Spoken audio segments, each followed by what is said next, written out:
Hello student, कैसे हैं? जय हिंद, जय भारत। मैं विकास सर आपका स्वागत करता हूं। बात करते हैं A1 लिबर्टी एकेडमी में, जो कि आपका कोचिंग सेंटर है, जहां पे बीपीएससी की, यूपीएससी की, सीटेट की एग्जाम की तैयारी करवाई जाती है।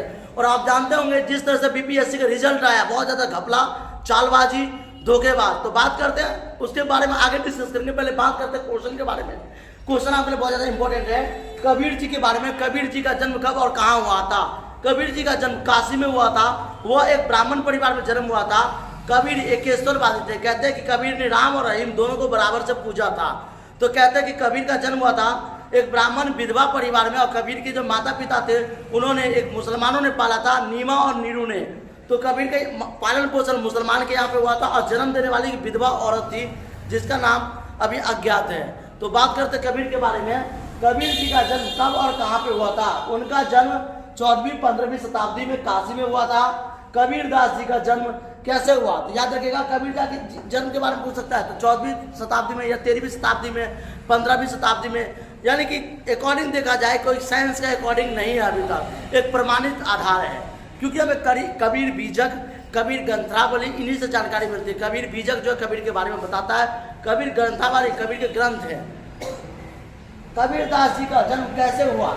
रामानंद स्वामी, जो कि कबीर के गुरु थे, रामानंद स्वामी के आशीर्वाद से काशी के एक और ब्राह्मणी गर्भ में जन्मे थे, जो एक विधवा थी। यानी कबीर दास जो जन्मे थे, वो ब्राह्मण परिवार में जन्म लिए थे। उनका माता विधवा थी। पुत्र पहले से रहा होगा। पुत्र को देख करके वो चकित रह गए, और इसी तरह से उन्होंने पुत्र को त्यागने के लिए निश्चय किया। एक नदी के तट पे जाके छोड़ आए, जहाँ पे नीमा और नीरू नामक महिला को ये पुत्र प्राप्त हुआ और उन्होंने पाला। तो आपसे पूछा जाता है कि कबीर के माता पिता का नाम बताइए, तो नीमा और नीरू याद रखिएगा। कबीर जी ने कौन सी भाषा में लिखी थी? वैसे तो कहते हैं कबीर जी ने अवधी भाषा, पाली भाषा, संस्कृत भाषा में लिखी थी, लेकिन मूल भाषा उनका हिंदी था। तो कबीर जी का जो मूल भाषा वो हिंदी भाषा है, ये भी याद रखिएगा आप। कबीर जी ने कितने दोहे लिखे हैं? लगभग 25 दोहे लिखे हैं कबीर जी ने। कबीर जी का मूल मंत्र क्या है? ओम पवित्राय पवित्र नमः। यानी कि कबीर का एक मूल मंत्र था, ओम पवित्राय नमः, पवित्रो नमः। याद रखिएगा। कबीर दास किस भावात्मक को मानते हैं? तो निराकार ईश्वर, यानी कि याद रखिएगा, अस्त्रीय निवस्त्रीय। जिस तरह से था कि हथियार को त्याग देने वाला अस्त्रीय होता है, और निवस्त्र जो शरीर को त्याग देता है। शरीर को जो त्याग देता है वो निवस्त्र होता है, जो बिन कपड़ों के रहता है। तो आपने जाना होगा कि कबीर जी के दो सिद्धांत थे। कबीर जी थे निराकार, यानी ईश्वर का कोई आकार नहीं देता।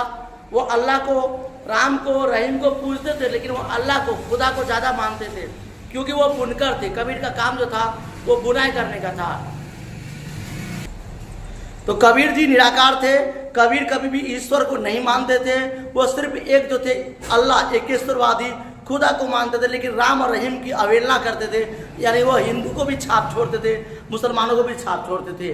हमेशा कहते थे कि मोको कहाँ ढूंढे हो बंदे, मैं तो तेरे पास में, ना मैं मंदिर ना मैं मंदिर, ना काबे कैलाश में, ढूंढियो हो तो पलवर मिलियो पलवर की तलाश में। कहे कबीर सुनो भाई साधु, सब सांसों के साथ में। ईश्वर सबके सांसों बढ़ता है। कोई मंदिर में ढूंढ रहा है, कोई मस्जिद में ढूंढ रहा है, कोई काबा में ढूंढ रहा है, कोई काशी में ढूंढ रहा है। इस तरह से वो हमेशा हिंदू मुसलमानों की अवहेलना करते थे। जैसे कि ऊंचे कुल में जन्म लिया, करनी ऊंच न होए, शुभ्रन कर शुभ्रा, साधु निंदा होए। ये कहते थे कि ऊंचे कुल में जन्म लेने से क्या फायदा जब तुम्हारा कर्म ही ऊंचा नहीं है। इस तरह से कबीर दास एक ईश्वरवादी थे। कबीर ने ईश्वर के प्रति समानता, सद्भावना को विशेष बल दिया था। ऐसे महान कवि के लिए एक बार आप लाइक और सब्सक्राइब कर दीजिए। और आप उनके बारे में अगर और जानना चाहते हैं तो कबीर के बारे में, कबीर बीजक या कबीर ग्रंथावली आप पढ़िए एक बार। कबीर के बारे में पूरी जानकारी मिल जाएगी कि किस तरह से कबीर ने अपने जीवन के भावनात्मक विचारों को लोगों तक पहुंचाया, लोगों में एकता पर बल दिया, समानता पर बल दिया। इसलिए कबीर को एकेश्वरवादी का रूप में जाना जाता है। Thank you. जय हिंद, जय भारत।